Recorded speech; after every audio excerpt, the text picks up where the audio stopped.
honeymoon, foreign lands, and my husband Gary pushed me into the sea. I'm paying you back for everything Helen went through. Those were his last words to me, and I turned around in shock. That's when I realized, marriage or not, someone who doesn't love you won't suddenly start. In a twist of fate, I came back to life, deciding not to get involved in Gary's mess.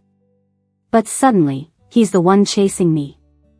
The guy who used to be so confident now seems desperate. Can we go back to how things were? Back on the honeymoon, on Penida Island. I was distracted by the scenery when my husband suddenly grabbed my neck from behind. He whispered harshly, "You can die here with Helen." I turned around in terror, only to see his eyes filled with rage. With a forceful shove, I fell from the cliff. Before my head hit the sharp rocks, I heard Gary's fake panicked scream, pretending to call for help. Jerk. As I plunged into the churning sea with already battered limbs. Right before I lost consciousness, I prayed to every deity I could think of. If I could do it all over, I'd stay away from Gary's nonsense. Save me. Suddenly, I was back before the college entrance exams. When most things hadn't happened yet. Hey, Sherry, Helen and your guy Gary skipped evening class again. My desk mate teased with a smile. I glanced at her playful expression, said nothing, and went back to writing. Aren't you going after your man today? My desk mate widened her eyes, clearly shocked, looking at me in surprise. Not today, not ever. And don't call him my man. I turned around and seriously told her, ignoring her speechless look and continuing my work. The students around us started whispering. Can't blame them, my past obsession with Gary was amusing gossip for them. I took a deep breath, noticing the basketball and portrait photos of Gary that once adorned my desk. I ripped them off, crumpled them into a ball, and tossed them into the trash by my desk. Just like that, you don't like him anymore? My desk mate asked cautiously. Seeing no reaction from me for a while, she gave up and shrugged. Whatever, if you want to chase him. They went down the second staircase. Yeah, just like that. For years. My dad and Gary's dad worked together in the army. Later buying houses next to each other. We grew up like childhood sweethearts. Teased by adults about a future marriage. Maybe that's when I accepted Gary as mine. Like the Barbie by my bedside. I remember. I was always slow at learning. So no one wanted to play with me. But Gary was different. He'd take me to his classes, with our parents' permission. Back then, I'd watch him masterfully handle his studies but humbly brush it off to me. To me, he was like light. Like a plant drawn to the sun, I was captivated by his intelligence and humility. A bit older. When my dad passed suddenly, leaving us shattered. Gary's family helped us immensely. Gary's dad funded my studies, and his mom treated me like her own. Gary accompanied me to and from school every day. Sneaking in silently when I cried alone in my room. Once, someone at school called me a fatherless bastard. Gary, enraged, broke the guy's nose. I had to drag him off to stop him from doing more. No one bullies you. As the sunset framed his back, he turned to me with teary eyes. His body trembling with rage. In that moment, it was like I was hooked on something addictive. My heart pounding. That was when, in my past life, I fell for him. After losing my father, the emptiness in my heart felt complete because of Gary's bravery. I didn't realize back then. What I thought was love was just an adrenaline rush from that moment. I didn't see the violent tendencies beneath Gary's heroic facade. Later in high school, Helen showed up, a dance prodigy. Like in those dramas, she was bold but beautiful. A dream for many boys. Nearly every break, you'd see students sneaking glances at her. In my past life, it was outrageous enough that a famous director wanted her to film in New York. Though it never happened. After all, even stars have rough times. I never knew how Gary and Helen first met. Bright and bold, Helen was talented, danced well, but didn't care much for studying. She'd smoke on the rooftop. Gary, under academic pressure, went there to unwind. The story of a talented boy meeting a gifted girl is always different, but that special connection never changes. By the time I noticed, Gary and Helen were already close. After the incident, I saw Gary as my guy. You can imagine my heartache seeing them together, hearing them talk comfortably. Or Gary's quiet laughs at Helen's jokes. It wasn't just jealousy over Gary liking Helen, I hated how he disregarded his future. Loving someone means liking their good traits. Being in love means wanting the best for them. So, I felt like a mom, with a crazy need to control everything, and I pushed it onto him. In our past life, whenever Helen and Gary played together, I'd jump right in, breaking them apart. Didn't matter if Gary was annoyed, Helen was embarrassed, or the classmates watched like a show. I felt invincible because I knew Gary would marry me, thanks to the ties my dad had with his dad. I wanted him to study hard, to be responsible. Whether it was with gentle persuasion, yelling, or sarcasm, I tried to get through to Gary, who was obviously slacking off in his studies. I forgot I needed to focus on my own studies too. Seeing the once bright boy now like a sunset turning into a muddy mess, I desperately tried to save that light, hoping it would keep shining on me. As I finished the last math problem, the evening study bell rang. I took a deep breath, picked up my study notes for the night, and thought about what I truly wanted, to become the light, not to rely on someone else's. On my way back to the dorm, Gary and Helen showed up. Gary was holding Helen's hand, watching me from a distance. As I stared, Gary tightened his grip. "Sherry, your mom's on vacation. My mom said you can come over for dinner this weekend."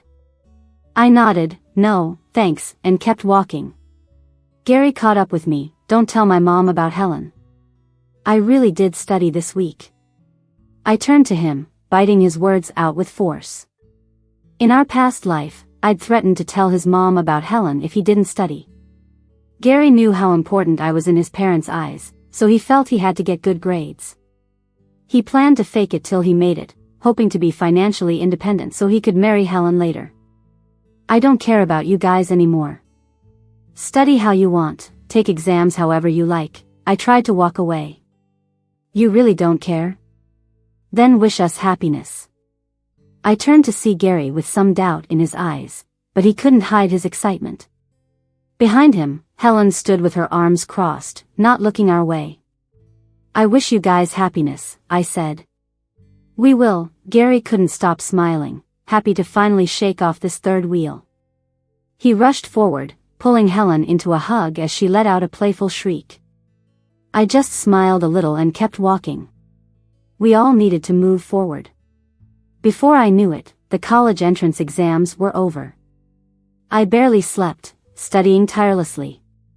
I finally reached the level I was before in my past life, and just like before, I got into New York University, a top school close to home.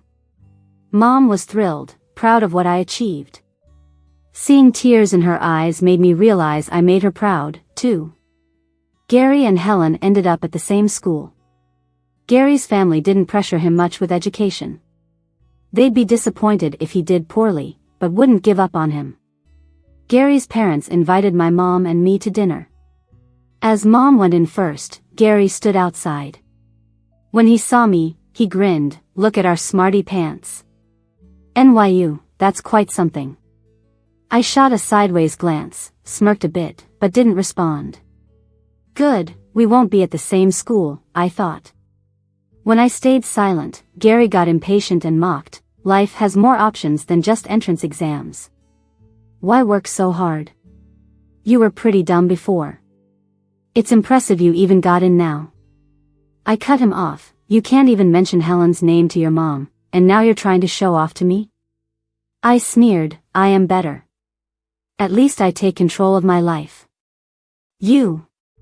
Gary snapped in anger. His mom waved excitedly at me from behind a glass door. I smiled back. She was always nice to me, and I didn't want to be rude. Giving a cold glare at Gary, I walked into their home. At the dinner table, Gary's mom smiled warmly at Mom and me. "Sherry, you've accomplished something big in life. We, and your parents, are all very happy for you. Even though Gary didn't manage to go to the same school, you guys can still hang out. We're happy to fund a trip. Just have fun and build some good memories." I chuckled. A trip's not just a casual thing. In my past life, this exact trip ended tragically for Helen. "Auntie, Gary and I don't need to build any relationship since he already has a girlfriend." Gary's head shot up in shock, looking at me like he couldn't believe it.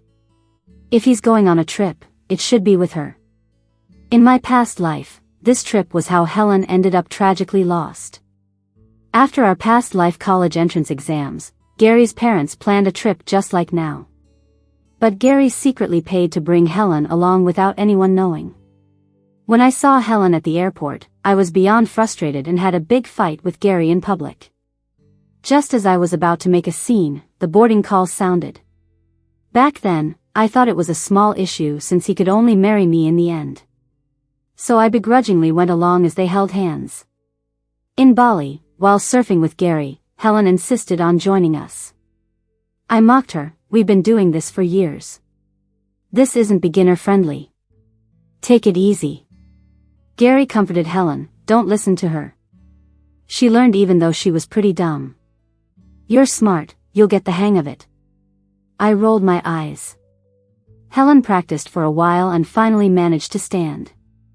As I surfed, Helen suddenly jumped onto the same wave as me. I was shocked and yelled, "Ever heard of wave etiquette? Did Gary not teach you? One person per wave, don't hog it." Clearly, a newbie, Helen struggled with balance but wasn't scared. Instead, she laughed confidently and shouted back, "Don't you know? I love stealing waves." As she got closer, I sighed, unstrapped my ankle, and jumped into the water. In the water, I saw that after I went in, Helen got swept into the sea too. Then it was nearly 2 minutes of uncontrollable tumbling. Every time I managed to come up for air, I'd get pulled under by the waves again. When the waves finally seemed to calm, no matter how hard I swam, I couldn't reach the shore. I hit a riptide. I thought that might be the end for me. But a local guy with red hair managed to grab me by the clothes and yank me up. That was a close call. Gary and I waited on the beach for what felt like forever, but Helen didn't come back up. I found out later that the wave was about 30 feet high. Locals said the chances of anyone surviving it were slim. The local police searched for a month. No trace of her. Gary was inconsolable, blaming me, shouting, "If you hadn't gone surfing, she wouldn't have followed." We stayed there for a month. Gary's parents and my mom came to Bali. Helen was raised by her grandma and had no parents around. When Gary's dad heard that he brought a girlfriend, who then went missing while surfing, he smacked Gary. It was Gary's first time getting hit.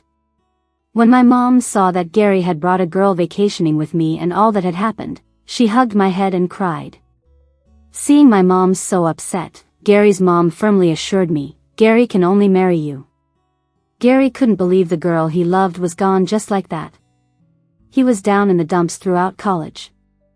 I stayed by his side, not caring about anything else. Even though he kept blaming me for Helen's disappearance. Upon graduation, out of the blue, he agreed to marry me, as his parents insisted. I thought maybe my support finally touched him. The thought even touched me. At our wedding, Gary's dad spared no expense. The event was so grand it went viral. But as lavish as it was, Gary never truly smiled.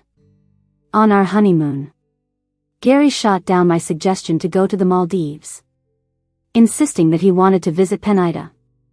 Caught up in the honeymoon bliss, I went along with him. Little did I know, that beautiful island with cliffs would be where I'd meet my end. Facing Gary's parents, who looked shocked, I sincerely said, "Uncle and Aunt, I've always been grateful for how you've cared for me and my mom, but we can't force this, right?" With tears in my eyes, I pleaded to Gary's dad, "For the sake of your friendship with my dad, don't make us marry. After all, forced things just don't work." I looked at Gary, and he avoided my gaze. Then he seemed to make up his mind and told his parents. Yes, I have a girlfriend. I love her, so stop trying to pair me with Sherry. My mom was so stunned she dropped her chopsticks. I said goodbye to Gary's parents. And took my mom's hand, walking away without looking back. Remembering my previous life, for long years of college were spent in a tangled mess with Gary. To be precise, it was a mess of hate. Gary was devastated by Helen's death. I'd often be there for him. Even when he didn't want to say a word to me. I'd go to his dorm late at night when his roommate called, stopping him from potential attempts at suicide. He was attached to the rooftop. Because that was where he and Helen had started. Eventually, he was diagnosed with severe depression. Paused his studies, and rented a place for himself. I'd often sneak over to see him. Get someone to clean the place up. Try to pull him up, endure his silence. Open up the curtains, hoping he'd find the light. Until one day, he finally spoke up, as if he'd been holding it in. Sherry, aren't you pathetic? A harsh insult. This time around, I don't have to deal with his crap again. During college, I focused on my studies and attempted to start my business. Got into the booming e-commerce world. I figured out that knowing the right information could make you money. Made my first pot of gold. I took my mom on trips during holidays instead of going home. So I rarely saw Gary. I thought we'd never cross paths again. Until one morning. I found Gary standing in front of my rented place. I was startled and asked, "How do you know I'm here?" Gary smirked without answering, clearly not planning to explain. I had class and no time for his slow explanations, so I impatiently asked, "What do you want?" "Helen's pregnant," Gary blurted out. I slammed the door, rolled my eyes, and walked away. Gary grabbed my arm, but I shook it off. A quick glance at my phone for the time. "So, what's that got to do with me?" I asked again. "You need to talk to my parents, smooth things over, so they'll accept Helen," he said. I couldn't help but laugh. "Gary, tell me, do I owe you anything?" Gary looked puzzled and after a moment, said, "No." I scoffed, "So, you just show up at my place out of nowhere, expecting me to help you for free?" Gary hung his head, didn't say a word. "Get out. And don't show up at my door again. Next time, you'll be greeted by the cops." I left right after that. But later that night, I thought, maybe telling his parents was the right thing after all. So, I told my mom that Helen was pregnant. And I didn't meddle afterward. But then, late one night, I got a call from an unknown number. When I answered, it was Gary, furious. "You told my parents? Now they won't let Helen in, and they've cut off my cards. And moved my funds. I'm penniless." I was beyond annoyed and sarcastically replied, "You asked me to talk to your parents. What are you here complaining about now? Didn't you see this coming?" There was a few seconds of silence on the other end of the line. Just as I was about to hang up, Gary spoke. "Lend me 10 grand, Helen needs an abortion." I was almost speechless, taken aback by the man I once loved, now sunk so low. "You can't even afford an abortion, yet got her pregnant? You make me sick. This is beyond embarrassing. I'm leaving the country, don't contact me again." Gary seemed to want to say something but stopped. I hung up and took a deep breath.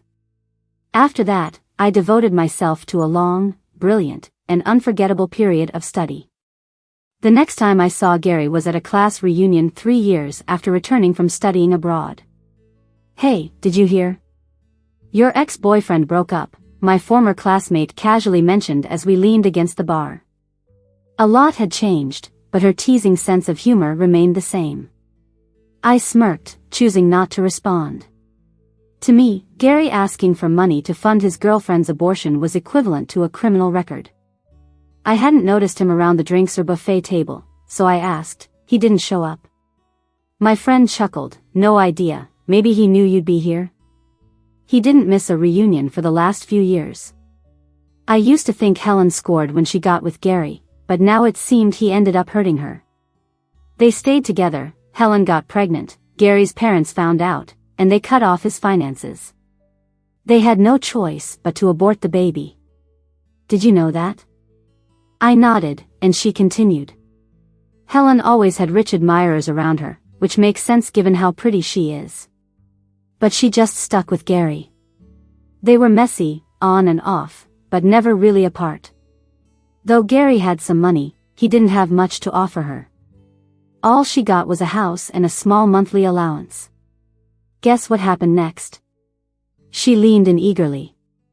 Helen started working as a live stream host online. She was making more in one night than Gary gave her in a month. She dumped him for good. She laughed, enjoying her own storytelling. Joking, I said, gossip queen. How'd you get these stories? In truth, I didn't hold any grudges against Helen. Hearing she was doing well surprised me. Orphaned and raised by her grandma, Helen always had looks and talent. Temptations were endless. She went through a lot, but to have a career now? It's impressive. My friend laughed, but then her voice stopped abruptly. Gary appeared, holding a champagne glass, leaning on the bar. Who knows how long he'd been listening. Seeing us look his way, he raised his glass with a sarcastic smile. Long time no see. Hey, old pals. You guys chat, I just remembered I need to go. My friend excused herself and left quickly. Gary approached me. His cheeks were flushed, and his eyes were hazy. You're drunk, I remarked casually and started walking toward the door. Can't we go back to how things were? Gary asked from behind me. I didn't look back. He caught up, blocking my way with resolve. Why would I want a man who doesn't respect himself? Especially after all you've done. Gary opened his mouth but said nothing. I stared at him coldly. I have a boyfriend, I stated. Gary's expression shifted. His eyes dropped. I moved around him and walked away. Back at home, I wanted to spend time with my mom. She told me many times how much she missed me. Gary's mom knew I was back. She baked a bunch of treats and brought them over.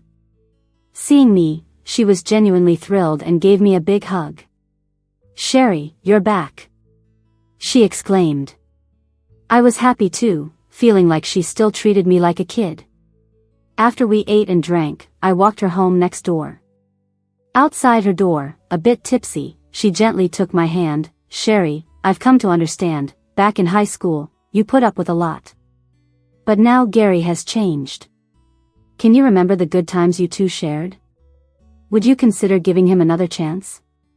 Holding her hand, I answered, Auntie, in all these years, I've moved on. I'm getting married. My fiancé loves me, we met while studying abroad. We have common interests, and he's emotionally stable. There's no chance for Gary and me, Auntie. But please don't be sad. Your sadness would upset me. You and Uncle were so good to me, I'll always remember. Gary's mom seemed close to tears, wanting to say more but didn't. She touched my face and left. Watching her walk away made me sigh. They were like family, always kind and caring towards me. I once heard skin can sense things. I felt the weight of someone's gaze. Looking up, I locked eyes with Gary on the second floor. His eyes were intense and predatory, like a lion ready to hunt on the Kenyan plains. I felt a chill inside, but outwardly, I just rolled my eyes. Back in my room, those eyes haunted me. I tossed and turned, worried about what he might do next. So, close to midnight, I woke up startled by a loud thud. A huge figure was standing in front of me, slightly out of breath. I quickly sat up and backed towards the headboard. I couldn't make a sound. The shadow moved closer and threw something on my bed. I recognized that shadow. It was Gary. Just like when we were kids, he'd snuck into my room. I'm calling the cops," I managed to say. "Instead of coming here and begging, why don't you help your dad with the business? Have you seen your company's stock price lately?" I tried to keep calm, but my voice trembled, giving away my intense unease. Gary didn't respond immediately. "Give me another chance," he finally said, ignoring my words. "I was wrong about Helen. I didn't know she was that kind of person. You're my true home. Please, don't marry someone else. Be with me, Sherry, please." I took a deep breath. "No way," I said coldly. He didn't move at all. Fighting the urge to cry, I yelled, "Get out. Get the hell out." I heard my mom's voice from the hallway, "Sherry, what's going on?" Tears streamed down my face. Gary clenched his jaw, gave me one last look, then turned and climbed back out. That look said it all, but I didn't want to understand. I sat on my bed, breathing heavily. I turned on the light and saw what he'd thrown, a Cartier box. Inside was a diamond ring, probably 3 or 4 carats. A month later, it was my wedding day. We chose to have it in my hometown, as my mom wanted me to feel at home. The 65th floor of the hotel was booked for the occasion. With my mom smiling her blessings, I was about to get married. But suddenly, the closed doors swung open. There stood Gary, looking sharp in a suit. The whole room erupted in whispers. Gary walked right up to me, kneeling at my feet, while my fiancé watched, shocked. "I messed up before. Will you marry me now?" he asked. The room gasped collectively as I slapped him hard. My wedding was utterly ruined. But the drama didn't end there. Gary started wrecking the decorations and even flipped tables near the guests. Ultimately, the police took Gary away. The incident went viral. Gary Crash's ex-girlfriend's wedding was a trending topic. Gary's dad wasn't just mad. Furious doesn't even cover it. Gary lost most of his inheritance. As an apology, Gary's father transferred Gary's shares to me, adding 5 high-end properties and 3 luxury cars as my dowry, and covered the cost of my second wedding. Gary was later diagnosed with bipolar disorder and alcohol addiction. They say he's been cooperating with the treatment pretty well. My fiancé and I eventually tied the knot in Paris during the summer. That day, I got a call from an unknown number. "Wishing you happiness," said a familiar voice. I smirked a little. "Of course," I replied, then promptly blocked the number.